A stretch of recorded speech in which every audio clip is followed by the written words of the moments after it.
എന്താ അല്ല ലേറ്റായി പോണ്ടേ? ആടെ നിക്കടാ, ചെക്കനെ കുളിപ്പിച്ചാടെ ആക്കട്ടല്ലോ.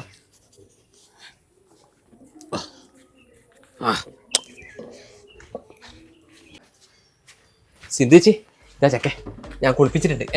അപ്പൊ പ്രതിഭട്ടനോട് പറയണം എന്തായാലും അനക്കന്നെ പോട്ടുതരേ. ചെമ്മരിയായിട്ട് നമ്മളെ ചിന്ന ആ വിറകും കൂടെ കീറാനുണ്ടേനും. വിറക് നമുക്ക് ഇലക്ഷൻ കഴിഞ്ഞിട്ട് കീറാ. മോനെ അച്ഛനോട് പറയണം മാമനെ കുളിപ്പിച്ചേന്ന്. വോട്ട് ചെയ്യാനും പറയണം കേട്ടാ. ഇതുപോലെ കുറേ വീട്ടിൽ സഹായിക്കാനുണ്ട്. പോട്ടെ മറക്കണേ. ചെമ്മരിയാട് ജയിച്ചിനെങ്കിലേ ഈ കാർഡ് മൊത്തം ഒരു 2 ലക്ഷം രൂപ കരാർ കൊടുക്കാം. ബയക്കെ അതിനാ അളിയൻ പുതിയ ബൈക്ക് മെഷീൻ മേടിച്ചിട്ടുണ്ട് 2 വികസനം കുടുംബത്തിന് തുടങ്ങണ്ടേ. കുളിപ്പിക്കലോ ഒക്കെയാണ്. ഈ പിള്ളേർ തിന്നു മാറിയിട്ട് സഹിക്കുന്നില്ലോ. നല്ല മണന്നല്ലോ. അല്ല 5 മണിക്ക് മുമ്പ് ബാലാണ്ടിരിക്കത്തേ. ഈ മരിച്ചാൽ എന്തിനാ കുളിപ്പിക്കുന്നത്? നനവില്ലാത്തല്ലേ കത്താന്നല്ലേ? അതെയാ നനവണ്ടേ കത്തൂല. രാജുവേട്ടാ അവിവേകാണെങ്കിൽ പൂർക്കണം. ഒരു കാര്യം ചോദിച്ചോട്ടെ, അഥവാ നിങ്ങൾ ജയിച്ചിട്ടുണ്ടെങ്കിൽ നമ്മുടെ നാട്ടിനോട് നിങ്ങൾ എന്താ ചെയ്യാ? ഞാൻ ആദ്യം നമ്മളെ മണ്ണാറ വാൻശാല റോഡില്ലേ അത് കുത്തി കളത്തിയിട്ട് ആദ്യം ഒന്ന് അറിയും. പിന്നെ വാൻശാല പുതുക്കി പണിയും. അത് പൊളിച്ചില്ലല്ലോ. അല്ല അത് പൊളിയും. അല്ല ഈ പറഞ്ഞ റോഡ് നിങ്ങളെ വീട്ടിലേക്ക് പോകുന്ന റോഡ്, ആ ബിൽഡിംഗ് ആണെങ്കിൽ നിങ്ങളെ ബിൽഡിംഗ്. അതെല്ലാം ഞാൻ തന്നെ ചെയ്യണ്ടേ, വേറെ ആരും ചെയ്യുന്നില്ലോ. ബാ ഇല്ല നാരായണ ഒരു വൈ ചോദിച്ചിട്ട് ഇതിലെ കൂടി ആക്കി കൊടുക്കാൻ പറ്റിയില്ലല്ലോ. നമുക്ക് ആക്കി കൊടുക്കാലോ ഇനി. അവർ മരിച്ചുപോയില്ലേ? അതിനെന്താന്ന് നമ്മൾ നന്നാക്കിയാലും ഭാവി വരുമ്പോ കണ്ടിട്ട് സന്തോഷമായിക്കോട്ടെ. ശരി തന്നെ. അല്ല ഹേമന്താട്ടാ, നമ്മൾ ജയിച്ചാലേ നമുക്കൊരു സ്കൂൾ തുടങ്ങിക്കൂടെ? എന്തിന്?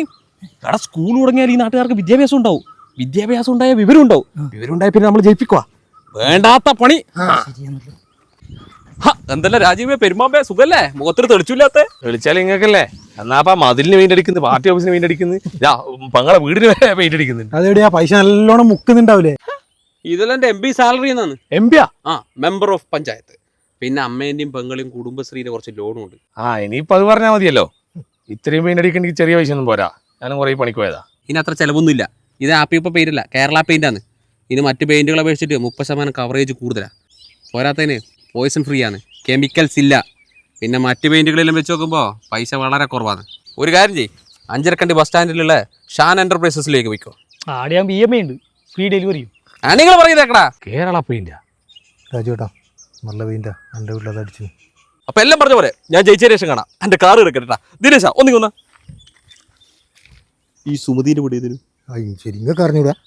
ഞാനിപ്പോ പകല് വരത്തില്ലല്ലോ.